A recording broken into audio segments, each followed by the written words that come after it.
Good evening, everybody. Thank you all very much for jumping on the call with us tonight.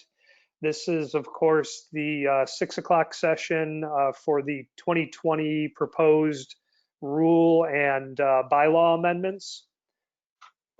Some quick introductions here. I'm joined by actually three people on this call. I'm Joel Dragan, the Executive Director for FYSA. I'm joined by Marino Torrens, the Rules and Revisions Committee Chair, and also John Stacy, the FYSA President. Unfortunately, Michael Flood was not able to join us tonight due to a personal matter. Wanted to first take time to recognize the Rules and Revisions Committee, the full committee, again, chaired by Marino. We have Jeff Kersner, Alice Smith, Barb Newton, Catherine Pennington, Tommy Thompson, Eric Heidel, Jennifer DiTilio, and Mike Flood as an advisor. So big thank you to all of them for having several meetings and going through this entire process. Several of them are on the line with us as well. Just real quickly before I turn this over to Marino, I just want to discuss the kind of the format of what we're going to do this evening. First, I've already forgotten to mention that this session is being recorded. It will be placed on YouTube after the session tonight, just so that everyone knows if you do have the opportunity to speak, it is being recorded. We're going to go through the bylaw and rule change proposals one by one.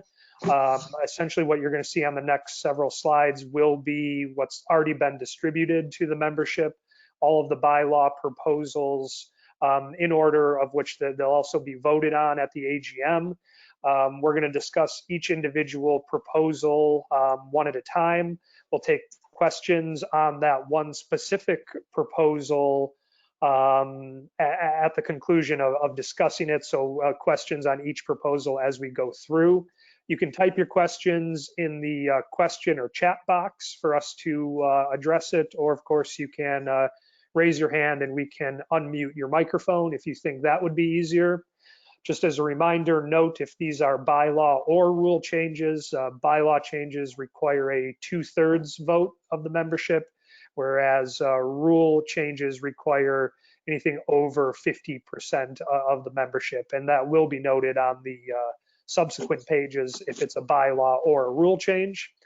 Of course, the proposed amendments can be found on the FYSA website under the AGM tab or in your AGM book, which is also under the AGM tab of the FYSA website. And follow along with us tonight and at the AGM on Sunday. So with nothing further on the housekeeping issues, I'll jump right into it and turn it over to Marino. Marino, go ahead. How you doing, everybody? Thank you for being here with us today. The first one is a bylaws, 1.7.3. I know Joel tried to do his best over there, but I can hardly read it, but I'm going to try. It has to do with registration of players, coaches, and referees. As FYSA does not register any referee, this is almost like a housekeeping kind of thing and erasing the word referee from it. It was submitted by Michael Flood, and the Rules Committee recommendation will be to approve. Does anybody have any questions about this?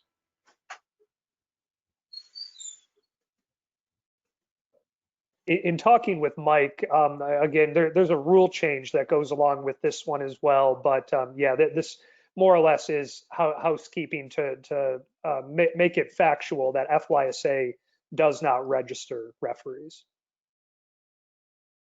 Yeah, basically it's just about registrations, not about anything else with the referees.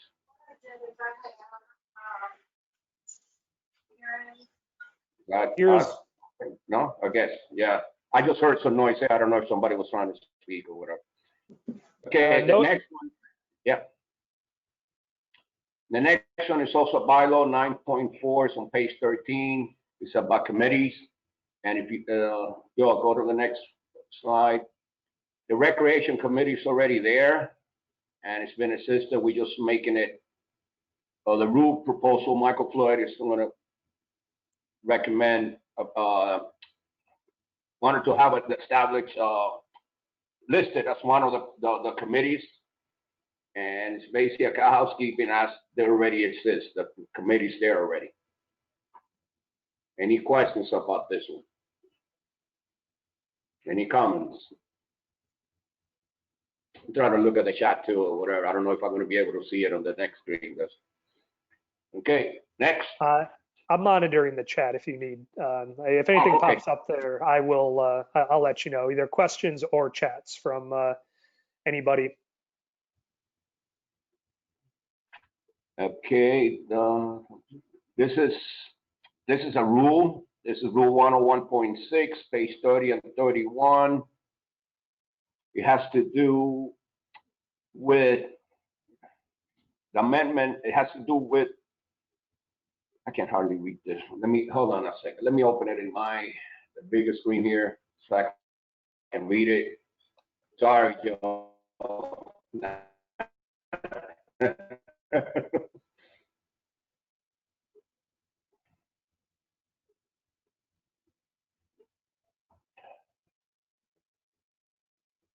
Might take a second here.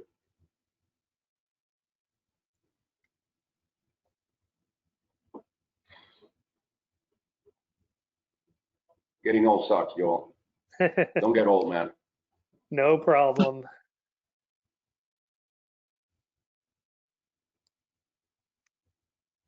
So I can read the rationale here real quick. It simply states that the current rule states that the affiliate may appoint up to 3 persons to act as their official representatives to conduct business with the FYSA. At times there have been problems with clubs changing presidents who failed to make the change to the official representative. This has caused unfortunate situations where affiliate presidents are not able to conduct official business. Really, it revolves around voting at the AGM or completing affiliation forms. The change would make the affiliate president automatically one of the designated voting representatives outside of the agent of record. It eliminates this frustrating administrative issue periodically faced. This comes to play a lot of times, apparently, at the annual general meeting, where we're trying to confirm voting credentials, and there's certain people who may drive all the way there and not be able to vote because of they're not the agent of record. They may be the newly elected president.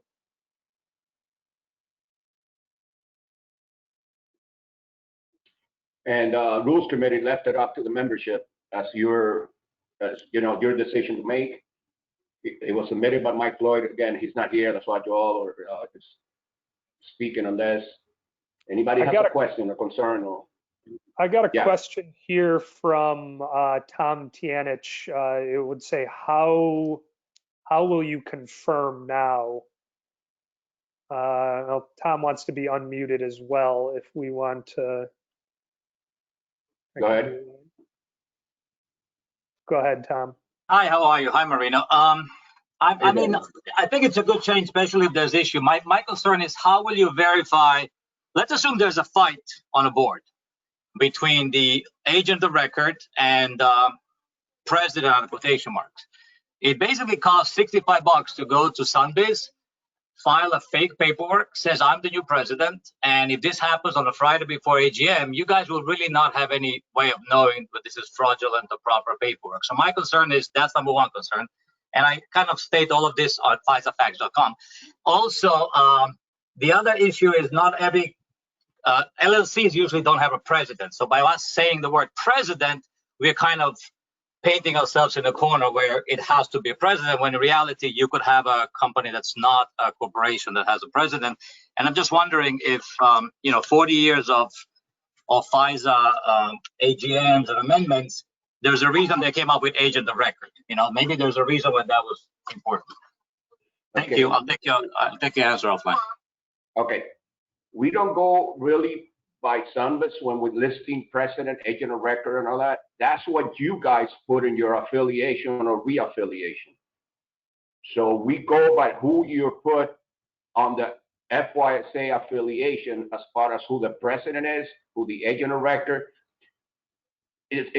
For instance, I know you're one of the directors of the club, but you want one of your coaches to be the agent of record. That's your call. That's why we put in here either the agent of record or the president. It could be the Okay, same person. so you're saying it have to be somebody who's labeled president in God Soccer. Right, in the affiliation part. And it could be the same person. The agent of record and the president could be the same. In many In that cases, it case, is. in that case, that's a great amendment. We should do it because we don't really need those 2 extra agents anyway. I always felt that we only put there in so then I'm not going to mention names. The sub clubs can have 2 extra people talk to the board when they should. Thank you. You're welcome. Any other questions, Joe, for this one? I can't see it. I think that Greg's was the same question. How would this person?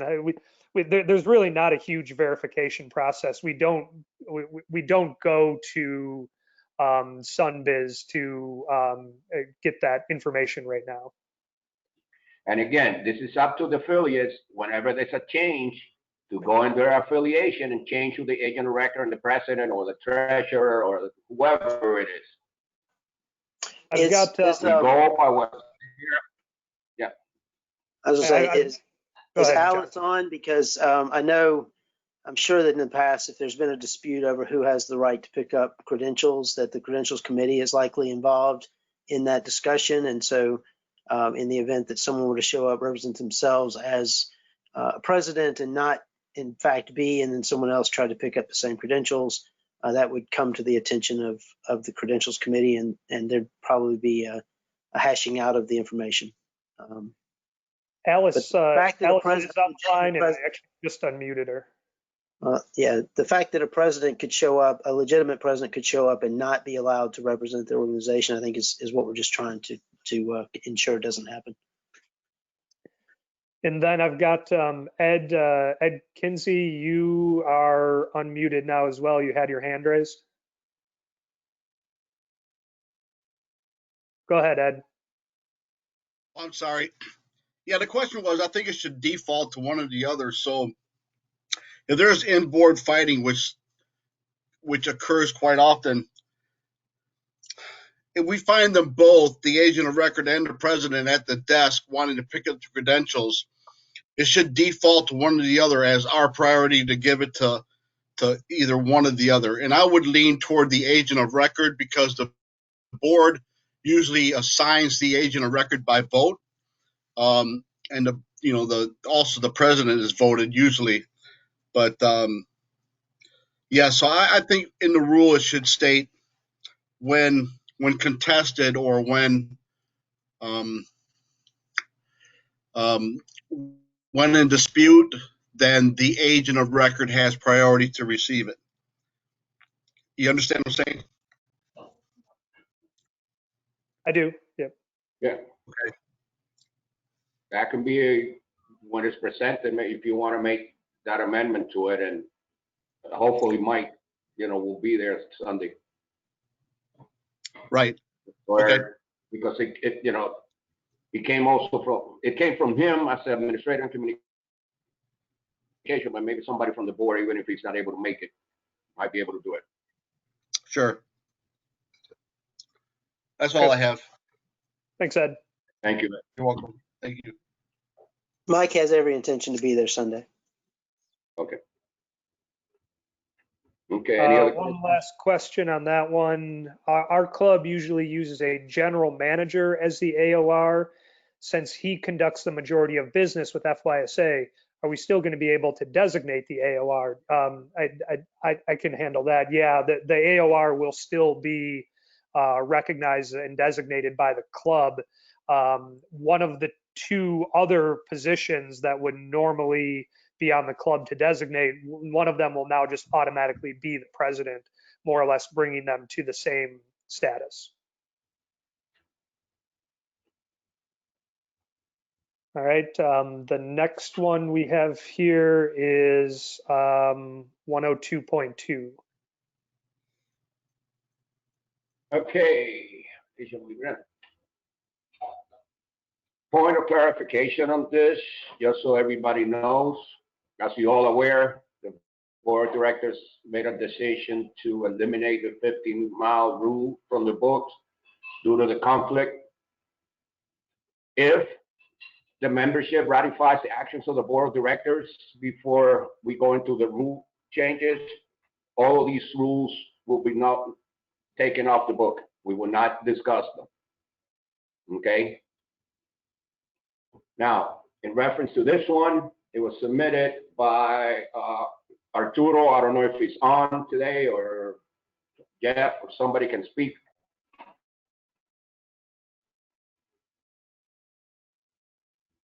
The method basically is eliminating the 50-mile rule. And the rationale, there's a couple of inconsistencies there where it says that the clubs are not, that have no oversight, and the FYSA that is not correct. Whoever they sign on, that they're responsible with FYSA or whatever they do. But the Rules Committee has recommended, I'm scrolling down too fast. The Rules Committee recommended approval of this one as, according to the Rules Committee, it violates Federation Bylaw 212, Section 3A1, and FYSA Bylaw 1.5. Any questions on this? Is Arturo on the line? I don't know if he's on or not. I can't see who's on. I don't believe so. We've got Yeah. Joe Nelson's hand in the air. Okay. We don't want to let Joe talk, man. I think we have to. Joe, if you unmute your mic, you should be able to speak. Joe. I'm telling you, getting no sucks, Joe. Nelson. There he goes. Okay. Joe? Mr. Nelson, are you on? Or are you afraid now of talking? His microphone shows green. He should be able to speak. Okay, anybody else raise their hand or ask a question? We'll go back to him if he comes back on. Yeah, let me scroll here. That was the last one. Hands raised. Tom, right at the bottom of the list. Unmute. Tom Tianich. Okay. Tom, I think you're still self-muted. Oh, sorry about that. Now you're good. So obviously everybody knows where I stand on this. My biggest problem with this rule is, with this amendment, is that A, it doesn't currently violate anything. And if we were to accept this amendment, we would actually bring our bylaws out of compliance, because approval of a board is not one of the reasonable policy rule regulations or requirements as per USSF policy 212.1.4b. So we actually bringing upon ourselves. I know a couple of emails went out this week from, I think, Kai, regarding some overturned challenges for affiliation. They were really all from like 2012 and 2015. And if you actually read properly why they were overturned, it was for this kind of stuff. It was because somebody had opinion whether or not somebody should become a club or not. There should never be time for FYSA board to be the decision maker on who affiliates or not. I'm not saying we shouldn't loosen the 50-mile rule. Maybe we should.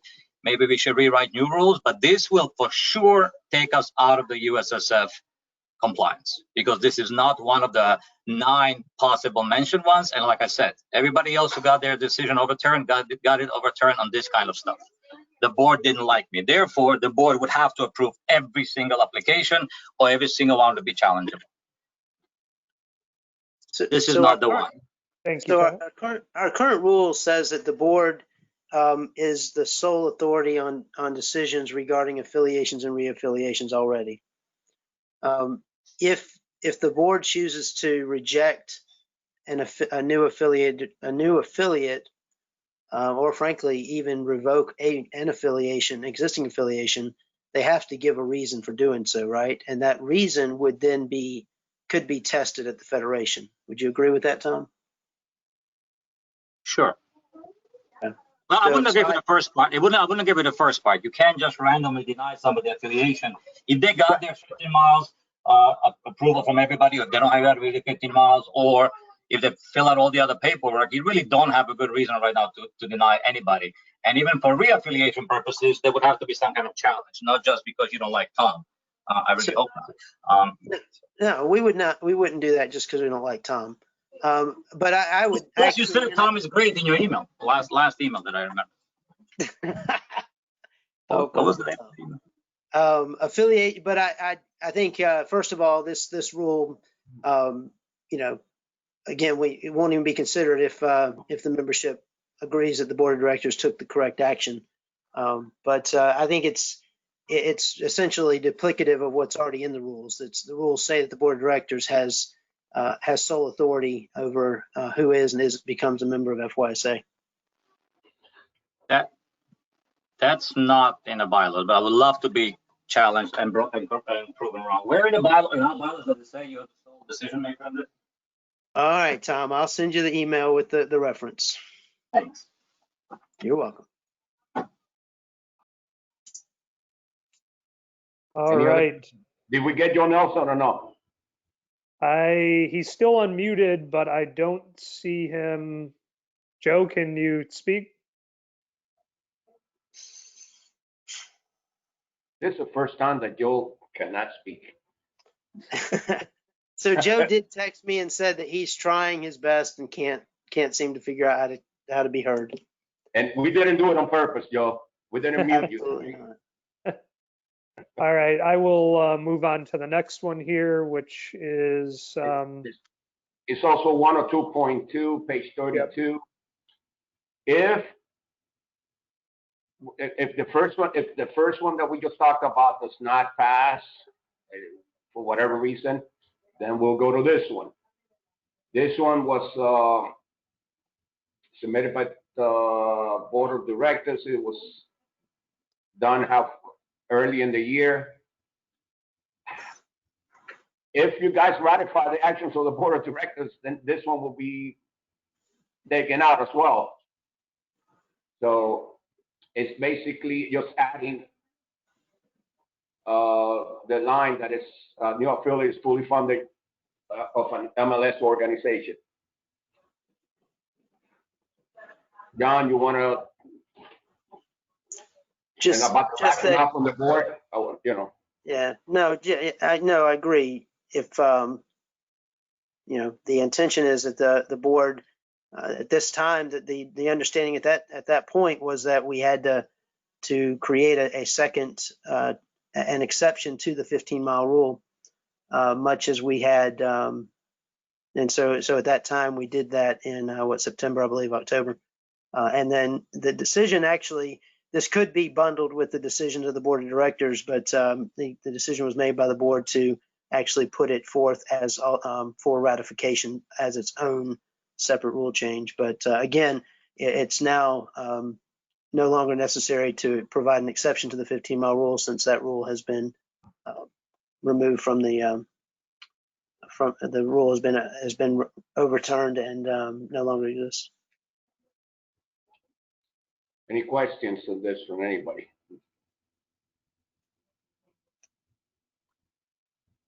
Joe? not seeing him. All right, and there's one more, I believe, for this same. Yeah. Next one is 102.3. Basically taking off line number 8, where it says support of all current affiliates within the 15-mile radius, to change number 8 from all current affiliates to the majority of the affiliates within a 15-mile rule. 15-mile radius, I'm sorry. So basically saying that if the majority agree that the new affiliate should come in, that the board should vote in favor of admitting it. Any questions? This was submitted by Strike Force, I believe, by Danny. Yep. I don't know if Danny's on the line. It appears Tom has a question. Go ahead, Tom. I'm trying not to mute myself back. John, hold your chair. I'm in support of this rule. I have spoken to Danny. The only thing I would like to ask a friendly amendment, and I think he has agreed to change it to a majority, super majority of current affiliates. This would allow clubs like Tommy Mulroy's, whatever the name is, to become a club rather than being stopped by just one affiliate who has a axe to grind. So I would strongly urge everybody to deny everything else, including John's amendment, and support this one, because this is the least trouble for all of the state while we are working on a proper rules if we want to change them as far as what's the proper way to allow people to come in. The only other one that's nice, but it hasn't been brought up today, would be something to the effect, and I don't think it'd be rolled into this one, is an existing affiliate of another organization, such as US Club, FYSA, whatever, who has been in business for, let's say, 3 years and has 4 clubs, should be allowed to join. Unfortunately, nobody proposed that one, but maybe some other year. But contrary to popular opinion, I'm actually in support of this amendment. You know what? I'm going to mute myself. I'm going to mute myself because I can't believe you said that. That's because people are putting words in my mouth. I'm just for not breaking the rules. I'm not for not changing the rules. I'm not for not having new affiliates.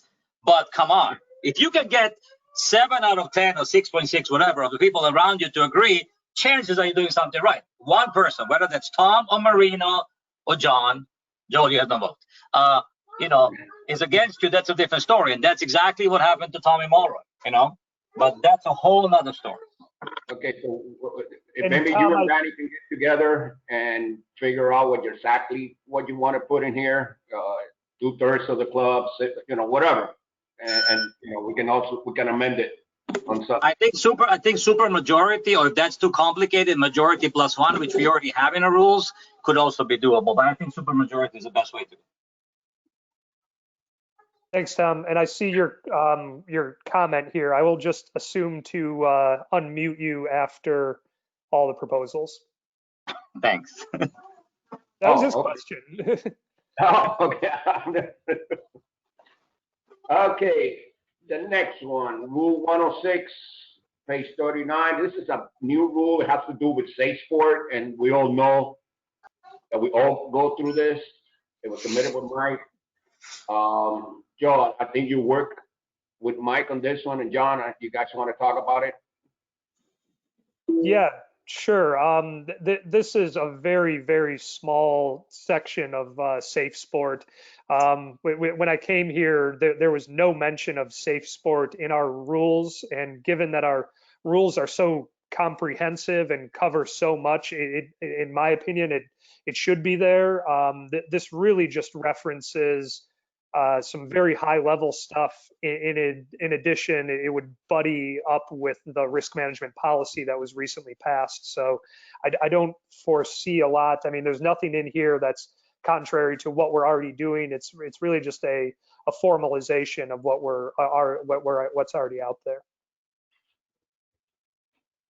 Again, and Tom recommended approval. And Tom, you're good to go. I'll follow it and I'll put it back nice. That's all. Tom. Sorry, I support. What are we talking about? I walked away. I'm running a club over here. If it's about safe sport, I support it. If it's about the next one, I have a problem. Okay, now we're still on safe sport. Yeah, of course. Come on. Anybody else? Even Eric and I agree on something. Oh, gee. You agree with John, with Eric? I'm waiting when you say I'm going to agree with Marino, and then I'm really going to fall off the chair. I agree with you about something last year in the South Florida 90 meeting. Remember, you almost had a heart attack. That's right. That was the only reason I agree with you. Okay. Moving on to the next one, 301.2. Okay, this has to do with the fixed cost of registration. As you know, with the past, it had to be, the board of directors will vote on May 1st and publish the fixed cost, like for registration of players. And the problem's been a couple of years ago, I think it was 2 years ago, John, or last year, that insurance thing was changed from June to August 1st? I think it was Yes. last year, wasn't it? Yeah. So now we don't get an insurance quote. In the past, at the May meeting, or the April meeting, we had the insurance guy come in and give us a quote exactly what it would cost us to insure players. Now we don't get that until, actually this year, we got it, what, a week ago or so? Yeah. So Michael Floyd submitted this on behalf of the board of directors to get a little flexibility as far as the insurance costs will be. Yeah, we were really hamstrung, I believe is a good way to put it this year, just based on this one particular rule. We had to put out what the fixed cost would be based on our best guess. And this just coincides with the change of when our insurance expires. Right, and it was changed because a lot of people wanted it. In the past, it was expired June 1st, and then the insurance certificates would not go out, and you were still practicing for the current season. So it was actually changed, just like almost like registration, to August 1st. So now FYSA does not have a way of knowing the fixed cost, and the rules committee recommended approval on this. Any questions, Tom? He is self-muted right now. Tom? Again, I'm trying to run a club. So, yeah, I mean, it makes sense. I would say a couple of issues I have is most affiliates set their pricing in May when trials come. So would Michael be willing to agree to some kind of a maximum annual percentage increase that he wouldn't go over with? So, like, I think this year we went up like 20 to 40%. And I know by reading some of the votes throughout the year in your last set of books you sent out, there was even talk about going to $30 per player. I think on some smaller clubs, going from $11 to $30 is big enough jump where they need to maybe recalibrate their prices as early as May. So I understand where this comes from. I support paying for our fees. I also support for one club or three clubs who cause the fees to go up to pay for the increase, but I know we're not going to talk about that today. However, that's my only concern. Marina, do we agree on that? I agree on that. I agree on that too, man. Oh, okay, good. It's more than one club. The fee increase that we got this year, John, correct me if I'm wrong, is for the fee increase that we got in insurance last season. It has nothing to do with increase from this year, correct? Yeah, I mean, yes, that's exactly what we ended up doing. We did consider, what the prospective fees or what the prospective insurance premium might be. And we thought about, to Tom's point, well, let's just go ahead and estimate what they could be. And then when we got the final quote, we could have backed off of that. We chose not to go that route. We said, listen, what is a known? We knew it wasn't going to go down. So we knew what we had in hand. So we went ahead and passed that on. And now that we've gotten our final insurance premiums and such, the new board now start going into next spring. The only thing they'll have to go on will be what we know. If this does not pass as of May 1st, they will have to literally make an educated guess. Depending on the number of claims, if we have no claims, if all of our risk management stuff is put in place and we have a fantastic claims year this coming year, I think Joel would agree that further increases, while not impossible, or it would be less likely for them to want to increase our fees anymore. And with what we're doing with Presidium and other efforts, we would stand a chance of being even more competitive in the market. So again, educated guess is the best that any board will be able to do as on or before May 1st. There's just no way we'll have those quotes in hand. And just to comment, as I said on the UFU board of directors, Florida is not the only state that's going through this. There's a whole bunch of other states out there that are having issues with insurance rates. And basically, the board, at the last meeting, we talked about how we somehow go to Washington or whatever, see what we can do to try to level and the insurance prices going up. So we'll see how it goes. When I meant Washington, your traps and your senators and, you know, that kind of deal. Joe Nelson would like to speak. No, Yeah, he I've fixed got it him. out. Can you hear me now, gentlemen? Damn, Joel, I told you not to. I know, Marino, I love you too, but when you have to run back to your bedroom to get another computer and re-sign on, it's a pain in the ass. The mic went down. Art's not here because of COVID. He's been laid off at the Gables. Unfortunately, nothing down here works, as you guys know. And all he wants is the decision to go to the board. I know all three of you have sat there. Marino, you sat on both sides. And when you're sitting on the board, all you do is rubber stamp things. You have to actually go by what the rule says. So a tournament comes in, you rubber stamp it. A league comes in, you rubber stamp it. A new club comes in, affiliate comes in, you have to rubber stamp it. What the main purpose of the rule is to give it, in our case, back to Justin Goldman, have him review everything, bring it back to the board, and then have the board do their job. I mean, that's why we put you up there. And if we don't like you up there, replace you. It makes no sense to give the board no decisions and to really just hamstring the board. It's really driving FYSA down. We're not allowed to get a whole bunch of members that want to join. I know applications have been coming in all week because I've been called all week. And that's the only purpose for this change, is actually to make the board do its job. That's all. Thank you. I don't know if you heard the other comments about what Tom made and the other ones, if you were going from one computer to the other one. No, I did hear Tom. We Okay. on some things and we disagree on some things, but that's not unusual. Okay. Addressing a question in the chat box here about from Beverly, email's been sent to clubs about voting.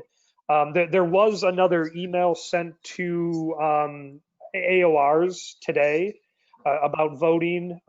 If you have not received anything and you are an AOR, agent of record, contact either me or Jared in the office, and we'll get you squared away. Make sure you're looking at your spam folder as well.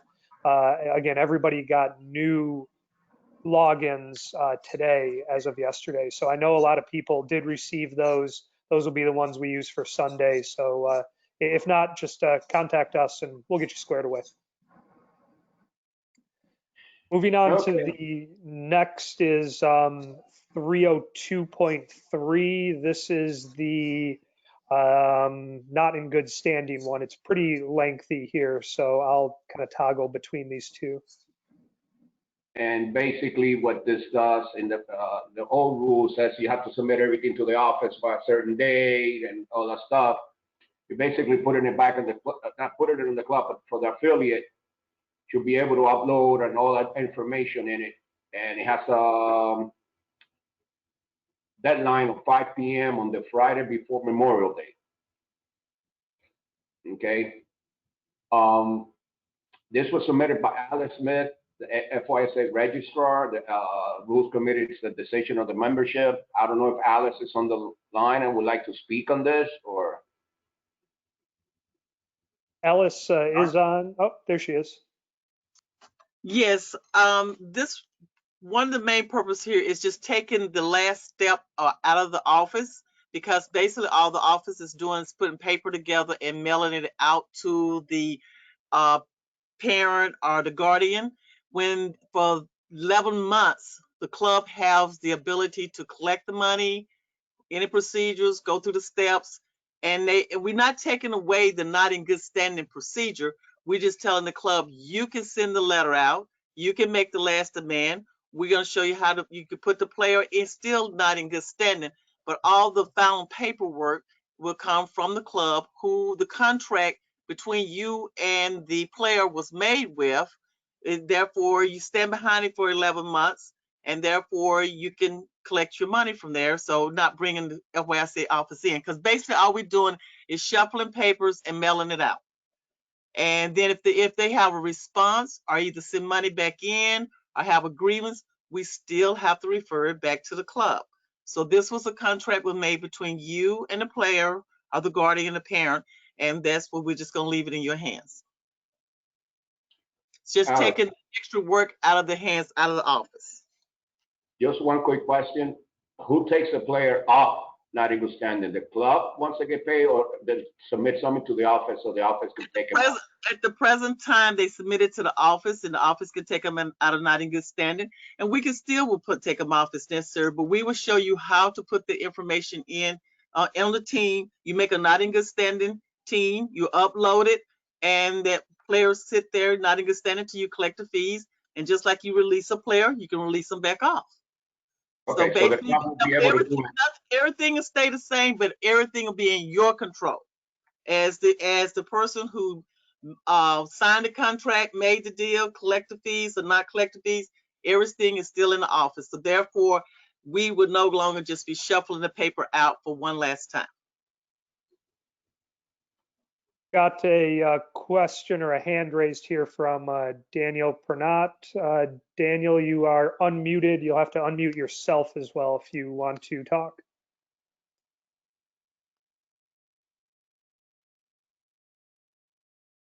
Go ahead, Daniel. You there? Oh, apparently it was by accident. He wrote in the chat, so put his hand down here. And Tom, I imagine I will unmute you for your perspective. Thank you, Joel. Alex, there's some really good stuff in this, but there's also some things I'm concerned about. So, number one, I think 9 out of 10 NGSs I've ever collected were only after you guys send them the letter, because we've been sending them letter every week and they ignore us and they figure maybe we'll screw up on paperwork, or maybe we won't follow through, or maybe we won't spend the $25. So they kind of wait it out. And then we do file it. So I'm just concerned by taking it out of the way, you're kind of giving us this last ammunition for somebody who really thinks they're going to get away with it. I don't know how prevalent this is where you are, but down here, I guarantee you, just by looking at the record, parents are jumping from club to club, playing 1 year, not paying their bill, and because we don't want to spend $25, they go play another year in another club for free, and they keep straggling around and basically playing the clubs for the money. And it's not like we're in it for the money, at least some of us are not, but the fact of the matter is, I can still gotta pay the coach, you know? And so that's my first concern. My second concern is, you still want to collect $25 and don't do anything, so that doesn't sound fair. I do have, and I apologize, Joel, you're right. This is a very long one, so I wrote a really lengthy amendment that I'm hoping Alice will go to FYSAFacts.com and read it because it's there. I'm wondering, Alice, how did you envision if we create not in good standings team for this seasonal year, which is a great idea, I already do it, and then we create one for the following season? Do we now, in addition to paying $25 to you, got to re-register this kid next year and pay insurance for him just for him to stay rostered to this not in good standing team in a following seasonal year if they don't pay it? Isn't it going to cost us another soon to be $100 a player? We would consider that, but go back to your first question. When the majority of the not in good standing comes in at the time when tryouts, when parents do, kids think they can jump from team to team, but you still have the right to put them in not in good standing. And the same procedure that we're going to is stopping them from being placed on another team at another club. You still have that control. So it still would come, they won't be able to be rostered to another team because the not in good standing, what stops them now, it would be stopping them in the future. We can consider that through the board about the $25, the affiliation fee, the fee put it in. As far as we could probably talk about how we can transfer that not in good standing, that's not in good standing roster from year to year. But that would be something I think we would have to discuss that as a board, not that that I can make that decision alone. But that's probably a good point there. But the reason why you still have that control, the reason why it seemed like we are making a difference is because it's right at the time they would go and join another club. So therefore it happens around tryouts. That's when we get the high volumes, when they leave you to go try out somewhere else and because they still owe the money. So if you still put in not a good standing, they still won't be able to go to that other club. That procedure is still gonna be there. Well, yeah, I guess so. I mean, all right, so the other part that I really hope you go look at it because the amendment is kind of long and I rewrote it. Can for you quite a just bit. email it to me rather than me go look at it? I would Sure. gladly. FYSA Facts is a great website. You should really look at FYSAFacts.com. It has a lot of good information on it. No, But anyway, the other two things that I wanted to add is we had for many years a copy of return check would be enough to put them back. Can we please add or a credit card dispute because nobody really pays by check anymore. So That's for right. us, That's a good housekeeping rule. We can add that in as part of the amendment. I will go along with that. and then the other one which we don't get right now is any dispute documentation that you receive from the parent. I really think it's only fair since we have to disclose our stuff and you guys have to disclose our stuff to the parent. Not that you should be surprised to them because we've been chasing them for a year. Then I think you should be forced to disclose to us what lies parents sent to you.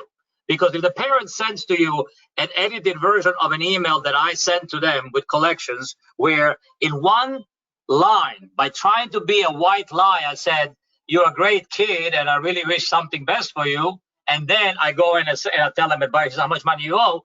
They go ahead and wipe out the rest of the email, send you that one line where I said something positive, and you guys decline the NGS based on it. So I think we need to receive back whatever paperwork they sent to you, so that before VP or Vice President of Administration Communications gets to make a decision, we have a right, we have a chance to actually say, listen, the email that parent sent you is not true. That didn't come from us. They invented it, or something to that effect. So again, I'm going to send you a copy of it, but again, FYSAFacts.com. Just send me a copy, Tom. We will consider it. Okay. Joe, we don't have any more on that one? Doesn't look like it. Okay, the next one. This is a long one, but it basically has to do something similar to what we discussed before. This is Rule 404, page 54 and 56 in the book. It has to do with referee and referee assigners registration, basically. So this is almost like a housekeeping thing, and the Rules Committee recommends approval. Is basically taking anything that says that the referees or the referees assigners are registered with FYSA, which is part of the bylaw that we discussed earlier. Yeah, I'd like to thank the bylaw committee because this initially was a much smaller proposal that Mike Flood brought forward, and they identified a number of other places, obviously in the assigner code here, as well as in the bylaw where it alluded to referee registration. And again, this is nothing more than getting our bylaws accurate. Referees do not register with FYSA or assigners. We provide their background checks. So it's simply about accuracy. Anybody has any questions, concerns? All right. Nope. No. Okay. Next one. This has to do with tournament and travel fee section, the fees, rule number 905. And this was submitted by Derek. I don't know if it's on the VP of competition. I don't know if it's on the call. The Rules Committee, there's a decision of the membership. Is Derek on the call? Dara is not on that I can see right now. Let's see, I've got. He's greasing some of the fees that the tournament are paying. And I don't know, John, if he talked to you about it at the board. Well, yeah, the reason it's even coming up is it's really an attempt to align the costs of doing business with the and the revenues associated. So there's a significant amount of time and energy put into reviewing affiliation or reviewing tournament packets on the front end, making sure that the rules meet the requirements of our rules, that we follow the requirements of both USYS and the Federation, specifically the Federation when it comes to unrestricted tournaments and international tournaments. And so we have staff members who spend a considerable amount of time doing the front end stuff, and then on the back end, processing red card reports, processing post tournament reports. There's really a lot to it, and the fact that we've only been charging $135 for those services, regardless of, I'm sorry, 150. My apologies. I confused affiliations with this, but we've charged very small fees. You can see there the most expensive tournament with a foreign team would be $250. That's a lot of work for $250, and so the idea that the organizations who are hosting these tournaments that are generating all this work in the office, that they should contribute more to the operating cost of the organization as opposed to putting that on the backs of the affiliate members who 65% I think of our operating revenues come from fees paid to us for player registrations. Those fees help to cover overhead. Well, this is a function that is not directly benefiting those players. And so, again, aligning cost with revenue is what the goal of this was. The specific dollar amounts involved was vetted and developed by the Tournament and Travel Committee in conjunction with Dara, and he happens to be the head of the Tournament and Travel, so he brought this forward on behalf of that committee. All right, I've got a couple hands up. Daniel, did you intend to raise your hand this time? I'm unmuting you. Is it junior or senior? It says Daniel. Nope, that was an accident as well. Sorry about That's senior. that. You don't know how to use the computer, man. I'm going to assume that they are all accidental from now on, so type it into the chat if so. And then we've got Gregory's hand up here. Gregory, you are unmuted if you want to speak. Yeah, I do want to speak, but it wasn't on this part here. It's on the previous one on the referee and our signer. If you guys can hear me. Yep, we can hear you. Yeah. Little low, but yes. Can you go on the previous one, on the referees and assigners? Sure. Okay. Page before that one. It says all assigners who assign referees must register and must put evidence of current assigners certification with USSF. The only evidence on that one is Marino knows this. How you doing, by the way, Marino? The only thing you basically get is the badge and the card on the mail, and that's if you get it on time. So how can we do that unless you guys go to FLRC and check it out, or call Abraham to check it out? Well, you do get a little 4.5.3. right, but you do get a little card with your badge that says you're a registered assigner, and this is only upon request. If there's an issue and somebody says, Gregory, you're not certified, let me see your registration.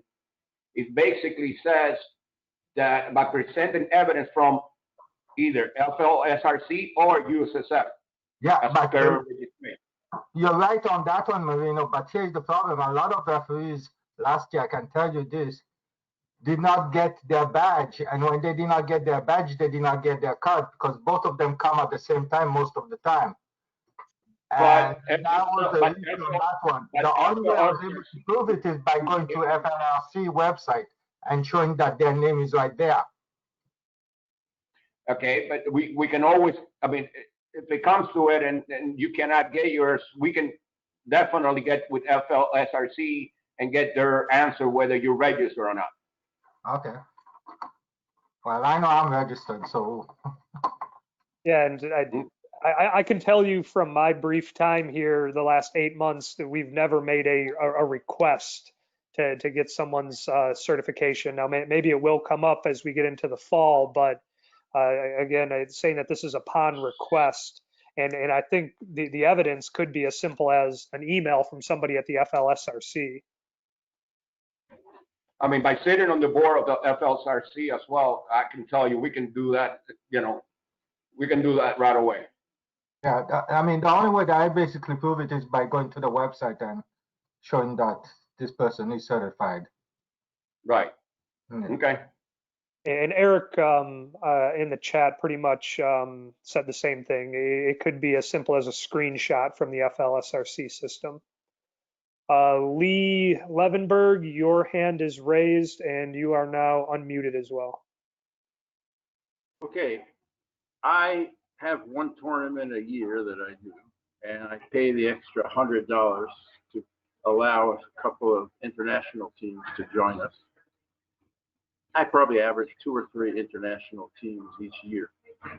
Now, what is that? So I don't mind paying an extra $100 from $250 to $350. What does that 10 per registered team mean? That's $10 for every team and that is registered to participate in the tournament. So Yeah, if I that- have 200 teams, my fee goes from $250 to $2,000? That if approved by the membership, yes. Now, the reason why they went with the way it was explained to me, the reason they went with the per team is because the more teams you have, obviously, the more games you have, the more opportunity for red cards, for discipline, for other challenges. Larger tournaments also bring teams in from out of state. Anytime there's a red card or discipline involving a player from either another organization or even another state, the staff has to connect with that home organization and provide additional information. There's an increasing amount of work the larger these tournaments get. And again, this was developed by the Tournament and Travel Committee. I just want to be clear that this has been something that certainly has been talked about for a while, but fees cannot. This type of fee certainly cannot be changed without the blessing of the membership. So should this pass and you had a 100-team tournament with international teams, your fee would be $350 plus $1,000. Yes. And John, I think to the same point, the biggest thing that we're extending beyond staff time is our insurance. The more teams, the more potential there is for injury or other things that could arise from that tournament. That's the big thing that's lost in all of this, is that we are extending our coverage to that event.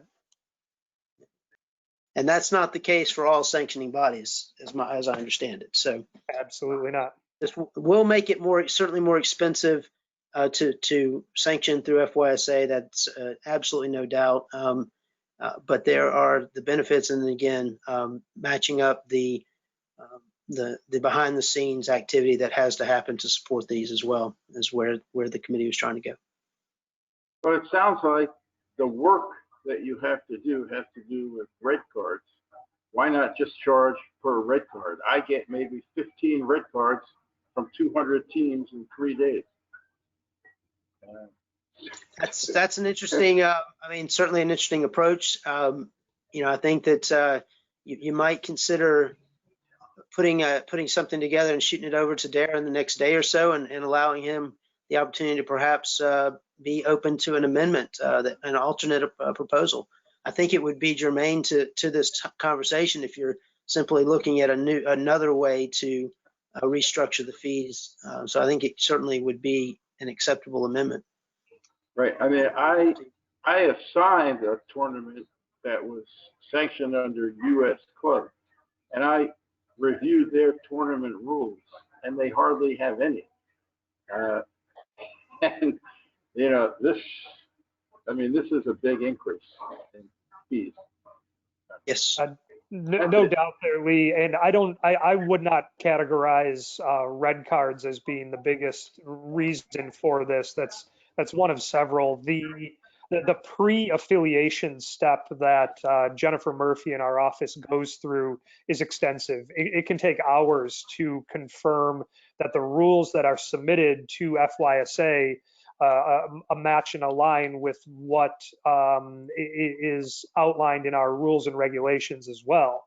And to Eric's point that he said, again, a lot of this is about the extension of our insurance. I would personally, I'm not speaking for Dara, classify that as the biggest reason for it. We are extending a large potential risk out there, and it's all of our coverage as well. Jen, I see a question from you here. I would direct that to Eric. Eric, I'll unmute you for this question. Just curious, how much do we anticipate this increase will provide as a budgetary increase? Jen, I'm going to unmute you and Eric on that if either of you are able to speak.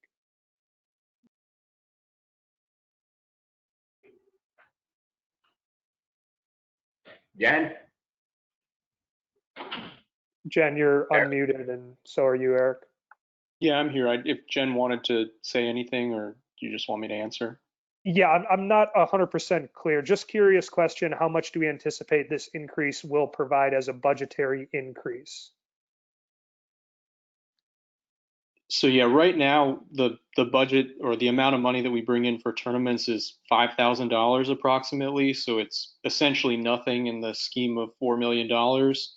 And so, you know, this would, one tournament conceivably would be half of that. So it'll substantially increase it, which will help offset insurance costs to the members. Right? And you have to remember, if we're allowing international or out-of-state teams in, those teams have paid nothing towards the FYSA insurance, and now we're covering them fully as if they are a full FYSA affiliate. Okay, thank you. I was just curious. I just noticed that it's been a long time since we increased those fees, so it's been a long time we needed to do it personally. So thank you, Eric. Yeah, sure thing. And I We ain't think giving you an increase on your salary, Jen, already. Well, yeah, but do keep in mind that this, again, this has to be approved. So there's nothing built into the budget, presuming that this is going to pass. Joel, I seem to recall, and perhaps maybe for Sunday, it's something could be thrown together to say, I know I'm just throwing you out there, sir, but here you go. Perhaps we have an idea of how many, tournaments were hosted this past year and how many teams attended each tournament, just to give us a kind of a rough sketch of how much money we're actually talking about. That if, of course, we have to consider that there will be some that will choose not to register their tournaments with us as a result of this. So it can't be a dollar for dollar, but it's something that I think would be, something good for people to know about before they make a decision.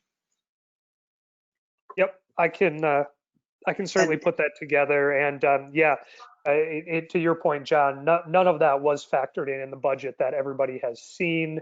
Tom is back with a question, despite what he said earlier about no more questions. But Joel, scroll up for a second. I had to get back on because of Lee. So my friend Lee forgot about the fact that referees don't like to write red cards anyway. So the last thing we want is for the tournament director to go to their referees and says, don't you dare write a single red card this tournament because I don't want to pay $10 per card. So Lee, please do not write that amendment. No friendly, that will be an enemy amendment.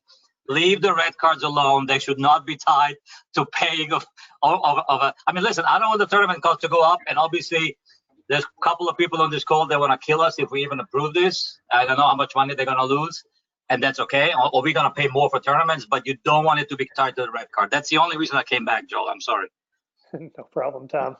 Tom, I happen to agree with you, Tom, again. Listen. If people just listen to me from the beginning, they would agree with me from the beginning. I just got asshole-ish up front, and then eventually people are like, oh my God, this guy was right all along. Just ask Jen. She even agrees with me on a geographic component of a 50-mile rule now. Just tell me. All right, let me ask one more question, a simple one. I already paid the $250 fee for my November tournament, which will probably get postponed until the spring anyway. But since I already paid, and if this gets approved, would I have to pay the new rates or no? I don't believe. Or am I grandfathered?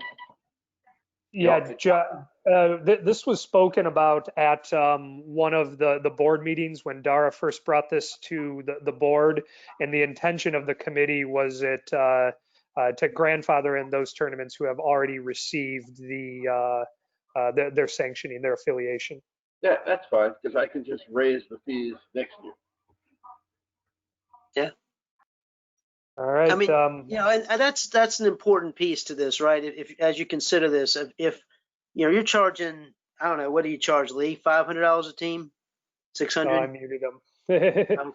Well, so I know I used, went back in the day when I was tournament director, I think we were charging, 450, 500. This has been about 6-7 years now.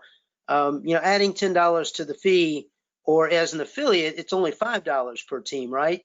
So if you're a full affiliate club, you're only doing $5. And so to your point, if you're able to pass that on up front, $5 on a $450 or even $600 fee, and I know some are more. I think Disney's over $1,200 now, right? It's not, when you look at it per team basis, it's not that much money to help defray the cost of the labor and behind the scenes stuff. No problem. Are we done with that one, Joel? Looks like it. Okay. Now I've got up 3008.1 and 3008.2. I believe this is the last one.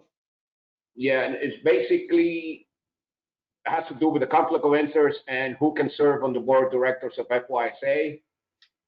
This was proposed by Mike. The rules committee decided it was the decision of the membership. It's basically eliminating 308.1 and 3008.1 and 3008.2, and just leave the part where it says 3008.3, which is basically that the board of directors have to disclose the conflict of interest. And that's already been there. So Mike, I think the rationale for Mike was saying that they're already disclosing, and we have it on record that should be enough. So we don't get a lot of people running for position, that this might be able to get the right people to run for and not be afraid of losing whatever position they have at the local club or league or whatever. Am I correct, John? That's what was discussed at the board, I think. I've also got Eric unmuted on the phone. If he wants to comment, he had his hand up. Yeah, Eric, go ahead. Yeah, so since Mike isn't here, he brought this to the board and I actually seconded it, so I would just speak to it. So there are currently people on the board that there's a question whether if we leave 3008.1 and 3008.2, now that they've been on the board a full year, it says that they can only serve until the next AGM of their local affiliate, right? So their club or league or whatever. And now that we've been a full year and that's an annual meeting, that means that meeting has to have occurred and they would have to give up their spot. And so the board is really saying, look, do we file charges and remove those people from the board, or do we leave them? And so the thought here is to have the membership decide, if you voted those people in knowing that they have conflicts, they're not giving those conflicts up. So what does the membership want to happen? Do you want those people to stay in place that arguably currently violate 3008.1 and 0.2, or do you want to remove those requirements and just leave 0.3, which basically says, hey, if you have a conflict, you need to disclose it and then not participate in any votes that could, impact your conflict?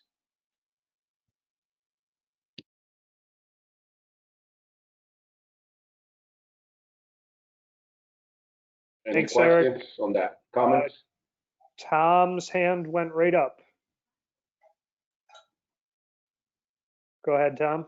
I don't get that many opportunities. I don't get that many opportunities to agree with Eric, so I have to speak on this one. Yes, I agree, number one. Number two, I proposed this last year, and Barb shut me down. I don't know why. Barb, I'm still waiting for an answer. Why didn't you like this one last year? It's absolutely the right way to go. The only thing that I'm trying to add, and I don't know where it becomes a part of the problem, is I think that disclosure forms need to be made public, because I know what Marino is doing next door. John has nothing to do with you, Marino, by the way. But John doesn't, all the way up in Region D. So if you guys on your board get to see the disclosure agreements and nobody else locally gets to see them, there's a very good chance you won't know whether people are actually properly recusing themselves. The disclosure form should be public. You So, Tom- make a very good point, and since you've been reading all the board minutes, if you read the minutes from 2 AGMs ago prior to this ever coming up, the board of directors itself made a motion and agreed that any agent of record could request those forms, and it's in the minutes and it's publicly posted on our website, and that's now existed for 2 years. Yep. Why don't we just post them? It's good. I'll request them tomorrow, but why don't we just post them? I'm not opposed to that. So I personally send mine to the entire board before the board ever even voted that they would be shared with fellow board members and the public. And I actually put a dollar figure on how much my conflict is. And just for the record, my conflict is that I referee, and it was approximately $670 on my last disclosure, which is less than 1% of my family's total annual income. Congratulations. So I don't, Not honestly, $600 on the other part. so Tom, I don't remember the exact rationale.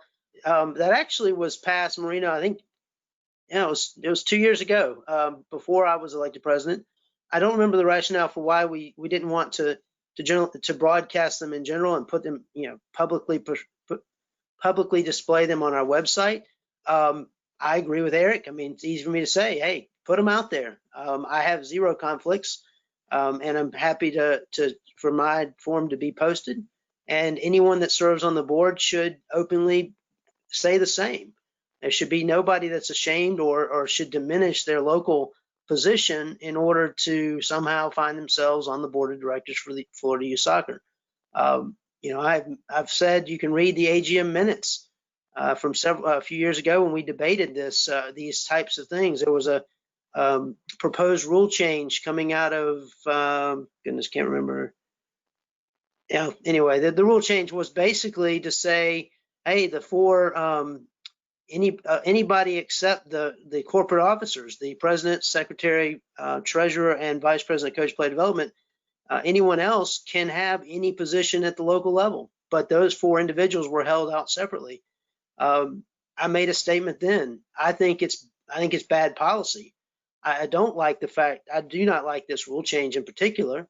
I think that we ought to be able to find 19 people who do not have conflicts locally, and that ought to be able to set themselves apart and make FYSA their primary focus while serving on the board. If you can't find 19 people, then by God, reduce the size of the board. So you can, if there's 11, find 11 people. But those people need, their identity first needs to be FYSA board member. All else is secondary. And if you can't deconflict with that, then you ought not to be on the board.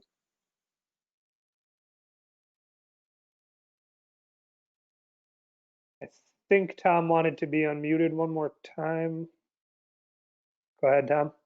I mean, obviously this is not going to be Marino's favorite thing, but I mean, we had people serving on the board who had conflicts. I mean, even Justin had to be told to step down, and I like Justin. So the fact of the matter is, without us seeing these, and again, now I'm clarified that is not true. Justin did not have to be told to do anything.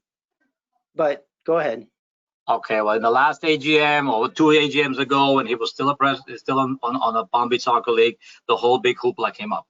But anyway, what I'm trying to say is, I happen to like the change. You don't, that's okay. But people who are in the business, who know the business, who want to be involved, who have extra time to volunteer, shouldn't have to abandon their clubs or their leagues if they can do both. And if they can do both, they should be stepping down anyway. But we currently have people who are probably in violations of some of these things, and we all kind of hiding behind, yeah, I'm not the president, I'm just whatever, registrar and referee assigner or whatever. And so I think clarity and transparency is the best rule every single time. Thank you. Anybody else, Joe? So if you agree that a person can hold any office, any position whatsoever at the local level and be on the board, then you would want to pass this proposed amendment. If not, then you would of course vote against this amendment. I think Tom, I think there is some nuance here. I don't mind saying. I think you have people who perform functions for clubs, say registrars, who have zero to say about the policies and and frankly about the strategy of their local club. I think then you have others who do have a role to play, who are part and parcel, a face of their club, a representative of their club. And I think it's hard for somebody to be separated from that role at times. But there's a lot of gray in our world, and I think there is some gray in the current iteration of 3.008.1. It is pretty clear if you read it strictly speaking, you can only be a coach. That's it. That has not been the case in my time on the board since 2007. It wasn't the case then, and there has been some gray area. The idea was that if you were not a voting board member of a local affiliate, you couldn't have a vote on the FYSA board and a vote locally, and that seemed to work for a while. And now we're in a situation where it seems that there's a desire to have those that are more of an integral part of their local club be on the FYSA board, and that's again up to the membership. So this certainly would, in my mind, would clarify what is and isn't allowed. Joe John. Nelson has his hand raised here, and I've got you unmuted there, Joe. Sorry, Tom. Yeah, it's all right. I'll try this now. I think this one's actually going to go to Marino.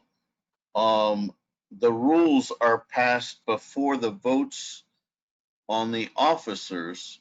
So if the members pass this rule and then actually vote on an officer that works for a club, would that officer stay in place for a year before they would have to resign, or would they have to resign their position with the club to retain the office at FYSA? If that made any sense. If it's a brand new board member that just got elected, this Sunday, for instance, if a brand new board member gets elected to any of the positions, they have until their next annual meeting of the club league. And then at that time, they have to step down from the FYSA board or step down from the club league.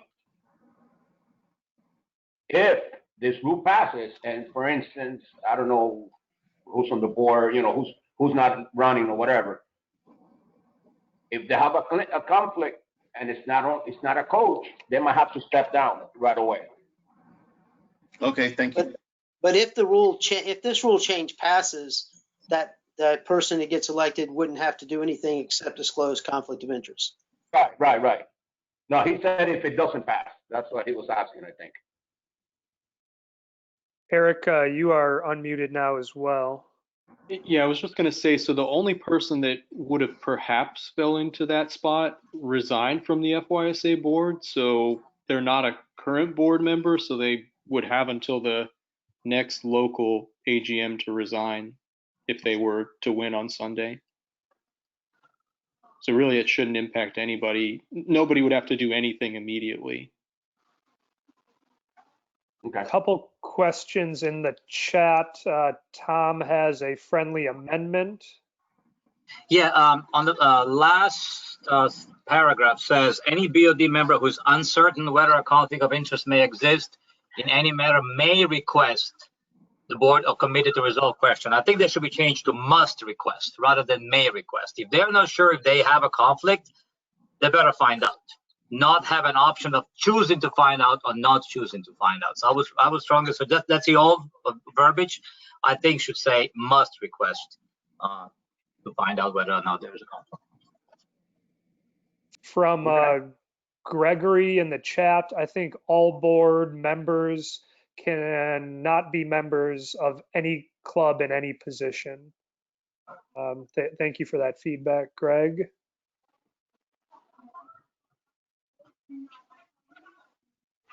I have a question. Would the passing of this rule allow for potential staff members to run for positions on the board if they disclose their conflicts? Yes, it would. Yes. It would also allow all president or all agent of records of any club to run for it, as long as it's disclosed. Joel, with the writing of this, you could actually be the executive director and the president at the exact same time, according to the verbiage you have here. Right.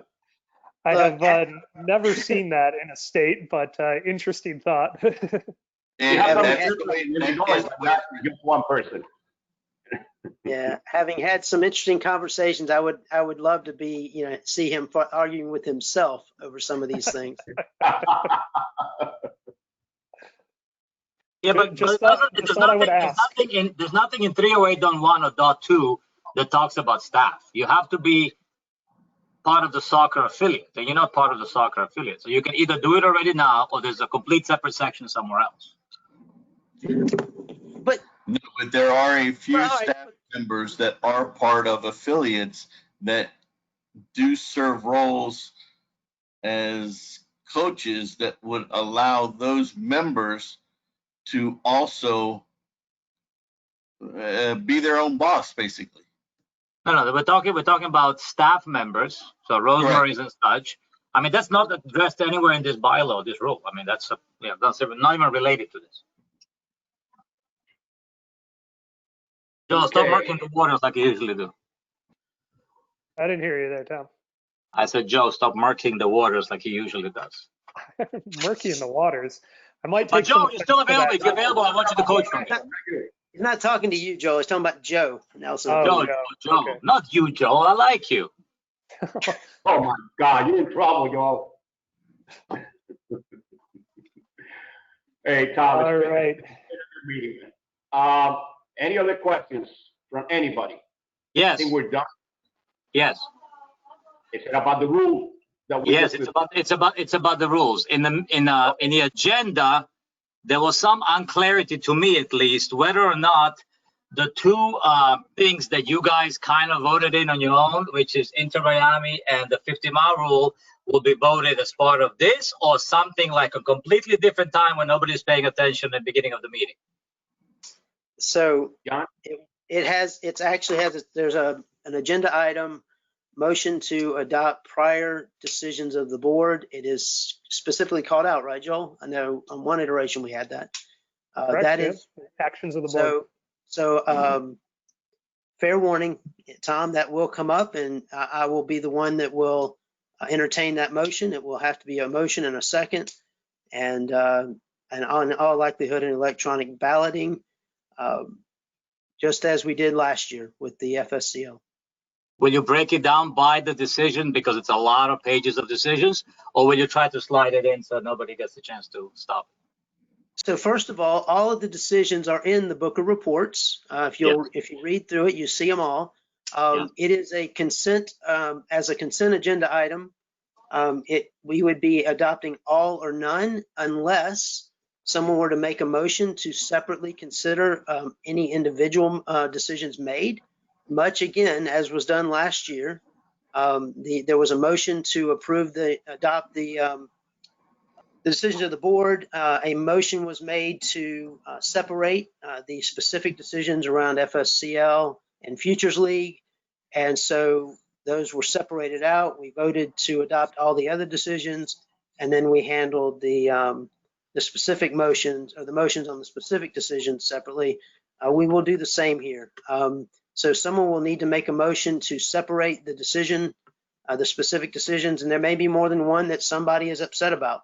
And if they do, we will have to handle those individually, but we will then approve all of the others as a basket. That Thank makes you. sense? You're welcome. Yeah. I'll prepare the motion. I understand. Or you could just let it go. Uh-huh. Checking. I'm not Elsa. Is it Elsa? What's the name? I'm sorry, I don't have any kids anymore at that age. Elsa.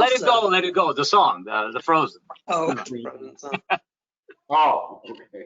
I'll be sure to cue that up for the meeting there. All right, one last comment here from Barb. I believe that if people running the clubs and FYSA are professionals, then they should be able to compartmentalize their roles and declare their conflicts. So Thank you, thank you Barb. for that, typing that in there, Barb. And Anything else? I think that we're ready to call it a night. All right, thanks, guys. I will end the recording and then give it a couple minutes to end the